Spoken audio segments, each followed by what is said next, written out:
So let's talk in more detail about this major supply problem at KFC. Hundreds of outlets closed yesterday, expected to remain closed today due to chicken shortages. The fast food chain has blamed teething problems after switching to a new logistics deal with DHL and quick service logistics. Well, Steve Jones is managing director of Focal Point and a procurement expert, used to negotiate deals with suppliers on behalf of Tesco. Good morning, Steve. Good morning. Thanks for joining us this morning. So, now KFC and DHL haven't really given a huge amount of detail, but what do we know about what's gone wrong here with KFC and DHL? Well, it looks as though they've made too many changes all at the same time, and it also looks that DHL have taken on too much business. If you look at in October last year, they did a deal with Carlsberg, which was referred to the CMA. And immediately they took over the part of the distribution. They started having loads of union problems. And this was at about the same time that the deal was signed to leave Bidvest and go to the QSL DHL one.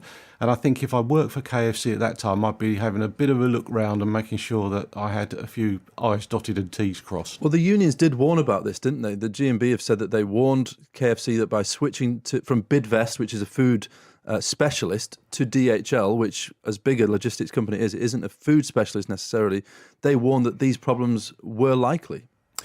Yes, I think that's fair, but also the problem you've got in the quick service restaurant market is that if you look at people like Domino's, they do all of their own distribution, and there are certain products that if your name's KFC, you've got to have plenty of C, haven't you? Yeah. And really, it's not a massively complex logistical problem because they probably stock 60 lines, and they've been very unclear about what the problem actually is, because one of the statements KFC put out was, "We won't do anything to jeopardise quality." Well, from what I can make out, that's never been the issue. The issue has been they can't get the stuff from one end of the supply chain to the other. And if you look at supply chains, essentially you've got three bits of it. You've got the people that are actually manufacturing and packing the stuff. Then you've got the people that are doing the replenishment and moving it through and allocating it to the stores and the shops. And then you've got the people that physically move it. And it looks like they've split off the people that physically move it and the people that do all of the, let's call it admin for want of a better description, in the middle.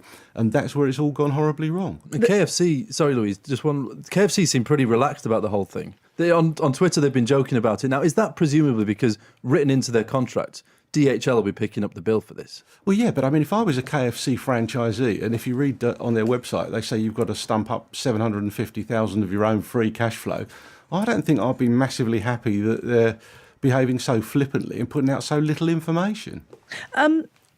There's quite a lot in the papers about this, and The Sun has got a very extensive piece. They're quoting somebody who said this could take weeks, not days, to sort out. What are your thoughts? Well, I have to say, if it was my business, you and I could sit down this morning and think, right, we've got 900 shops, 60 lines, how much shall we send out?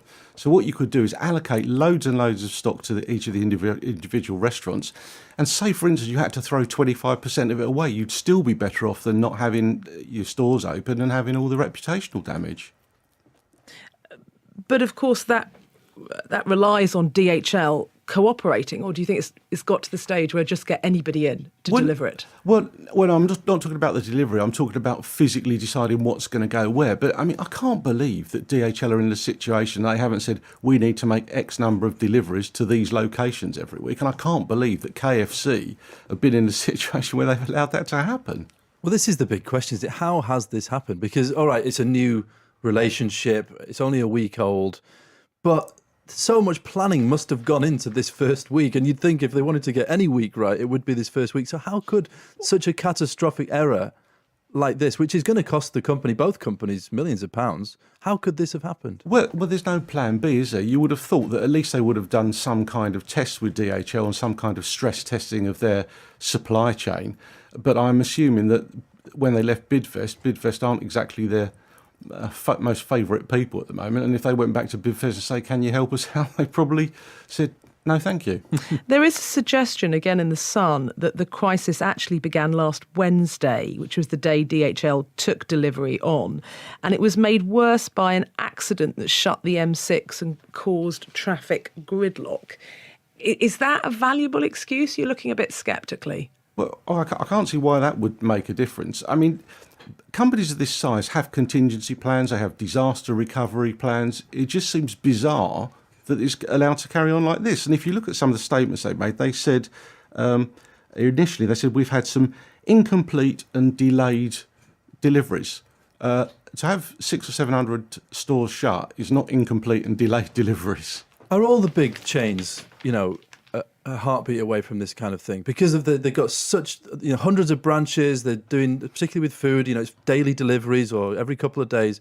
Are they all just very close to this happening? Or is this just a one-off catastrophe that, should have been prevented? Well, I think what they've done is lots of things have come together at the same time, and they've handed control of the single most important part of their business to a third party. Well, that's not without risk, whatever industry you're in.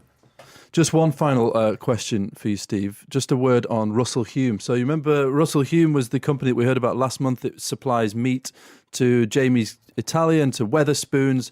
It had a problem with food safety. The Food Standards Agency is investigating it. It went into administration yesterday, blaming the Food Standards Agency. What do you make of that whole situation? Well, after the stuff we had with Horsegate, or whatever people wanted to call it, and then there was the Two Sisters issue, what you had then, if I were running Russell Hume after the Two Sisters, I would have been all over the processes like a rash. And I think part of the trouble is, if you look at the situation with Two Sisters, most of the stuff from Two Sisters, or a large percentage of it, is going to retailers. Retailers have their own food technologists. They're all over it. Most of the product from Russell Hume was going to food service restaurants and people like that. So they don't have as many technologists as the retailers do. And also, they're a lot more fickle with their supply. And as soon as the Food Standards Agency said, you've got to stop sending stuff out, it was all over bar the shouting. OK, Steve, many thanks for coming into the studio this morning. Really appreciate your time. Steve Jones, Managing Director of Focal Point, procurement expert. Thank you again.